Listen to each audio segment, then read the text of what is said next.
اللهم صل على محمد وعلى آل محمد۔ مجھے دیکھنے والے تمام مسلمان بہن بھائیوں کو میری طرف سے السلام علیکم ورحمۃ اللہ وبرکاتہ۔ ہریرہ قرآن اکیڈمی میں ہم آپ کو خوش آمدید کہتے ہیں۔ آپ قرآن مجید کی تجوید درست کرنے کے لیے اگر اس ویڈیو پر آئے ہیں تو آپ صحیح جگہ پر آئے ہیں۔ اس چینل پر روزانہ قرآن مجید کو درست کرنے کے لیے ایک ویڈیو اپلوڈ ہوتی ہے، ایک سبق اپلوڈ ہوتا ہے۔ آپ روزانہ کی بنیاد پر اس سبق کو سن لیں، انشاءاللہ بہت فائدہ ہوگا اور قرآن مجید تجوید کے ساتھ پڑھ سکیں گے۔ آج ہم ان الفاظ کو ہجہ کریں گے، ملائیں گے، جو الفاظ آپ کو اسکرین پر نظر آ رہے ہیں۔ چلیے سبق کو شروع کرتے ہیں۔ اعوذ باللہ من الشیطان الرجیم، بسم اللہ الرحمن الرحیم۔ آج کے سبق میں ہمارے پاس پہلا لفظ ہے الہم۔ الہم، الف، الف کے اوپر زبر ہے۔ الف کے بارے میں ہم پڑھ چکے ہیں کہ الف پر زبر زیر پیش یا کوئی بھی حرکت آ جائے تو ہم اس کو حمزہ پڑھیں گے۔ یہاں الف کے اوپر زبر ہے تو اس کو حمزہ پڑھیں گے۔ الف کے بعد لام، لام کے اوپر آپ کو جو یہ نشان نظر آ رہی ہے اس کو جزم کہتے ہیں۔ جزم کا کام کیا ہوتا ہے؟ جزم کا کام ہوتا ہے الفاظ کو ملانا، یعنی الفاظ کو ملانے کے لیے جزم کا استعمال کیا جاتا ہے۔ حمزہ اور لام کو آپس میں ملائیں گے جزم کی وجہ سے، اس طرح حمزہ لام زبر ال، حمزہ لام زبر ال۔ اس کے بعد گول ہا ہے، چشمے والی ہا، منہ سے ہوا نکالنے کی طرح اس ہا کو پڑھتے ہیں۔ ہا کے اوپر زبر ہے، ہا زبر ہا، ہا زبر ہا، الہا، الہا۔ اس کے بعد میم، میم کے اوپر زبر ہے، میم زبر ما، میم زبر ما، الہم، الہم۔ جب قرآن پاک میں اس لفظ پر رکیں گے، وقف کریں گے، وقفاً، الہم، وقفاً، الہم۔ وقف میں آخر والے حرف کو سائلنٹ کریں گے۔ اگلا حرف دیکھیے، الف، الف کے اوپر زبر ہے۔ الف کے اوپر جب کوئی حرکت آ جائے تو ہم اس کو حمزہ پڑھتے ہیں۔ یہاں الف کے اوپر زبر ہے تو ہم اس کو حمزہ پڑھیں گے۔ اس کے بعد نون، نون کے اوپر جزم کا نشان ہے تو حمزہ اور نون کو آپس میں ملائیں گے جزم کی وجہ سے، اس طرح حمزہ نون زبر ان، حمزہ نون زبر ان۔ نون ساکن کے بعد شین، یہ حروف اخفا میں سے ہے تو یہاں نون پر اخفا کریں گے۔ حمزہ نون زبر ان، شین، شین کے اوپر زبر ہے، شین زبر شا، انشا۔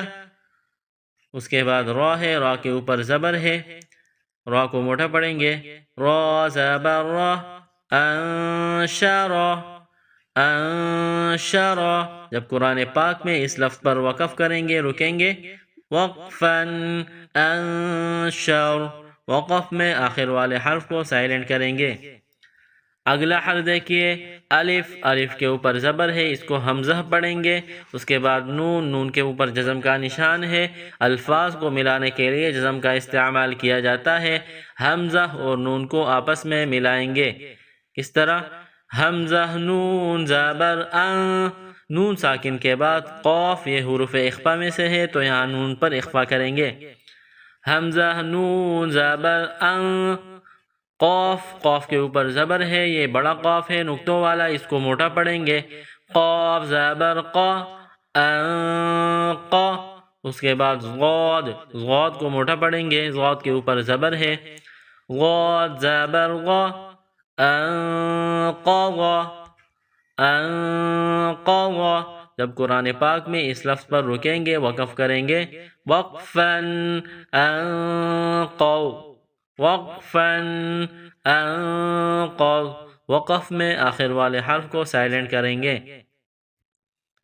اگلا حرف دیکھیے، یہ مکمل لفظ ہے، دمدم دمدم، دال کے اوپر زبر ہے، اس کے بعد میم، میم کے اوپر جزم کا نشان ہے، تو دال اور میم کو آپس میں ملائیں گے، دال میم زبر دم، دال میم زبر دم، اس کے بعد دال ہے، دال پر زبر ہے، دال زبر دہ، دم دہ، دال زبر دہ، دم دہ، اس کے بعد میم ہے، میم کے اوپر زبر ہے، میم زبر ما، دم دم دم دم۔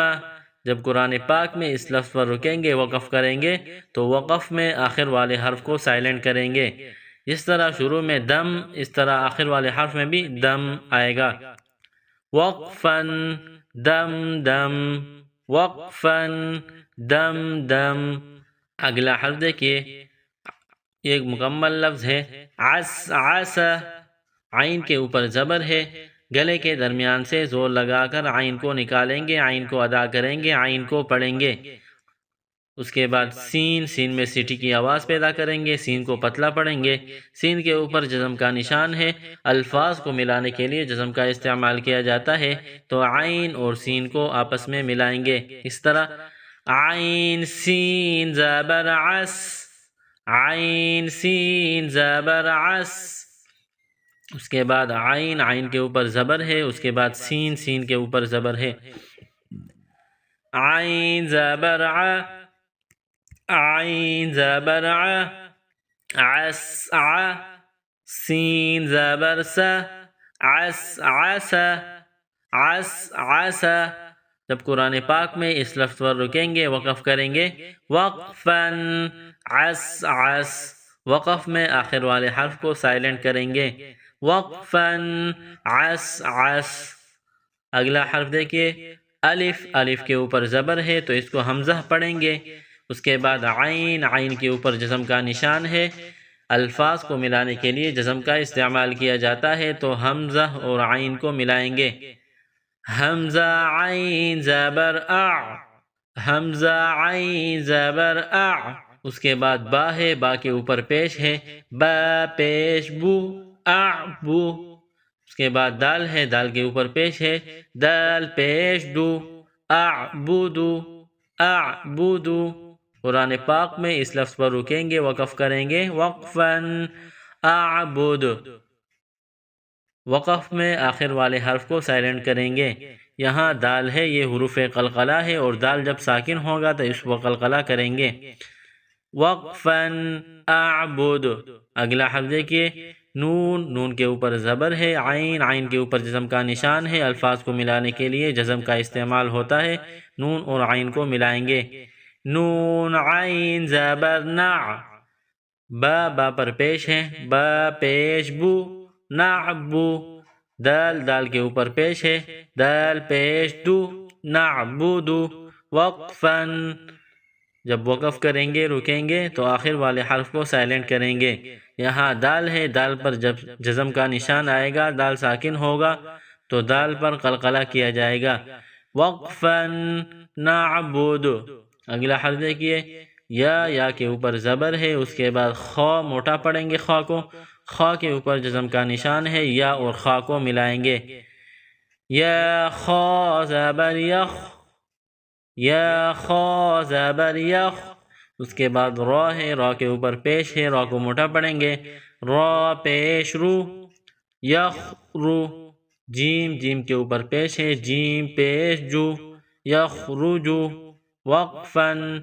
جب اس لفظ پر رکیں گے، وقف کریں گے، وقفاً یخرج، تو جیم ساکن ہوگا، جیم پر قلقلہ کریں گے، حروف قلقلہ 5 ہے، قاف، طا، با، جیم، دال، جہاں بھی آ جائے جب ان پر جزم کا نشان ہو تو ان پر قلقلہ کریں گے، وقفاً یخرج۔ الحمدللہ ہمارا آج کا سبق مکمل ہوا، اگلا سبق انشاءاللہ اگلی ویڈیو میں۔ السلام علیکم ورحمۃ اللہ وبرکاتہ۔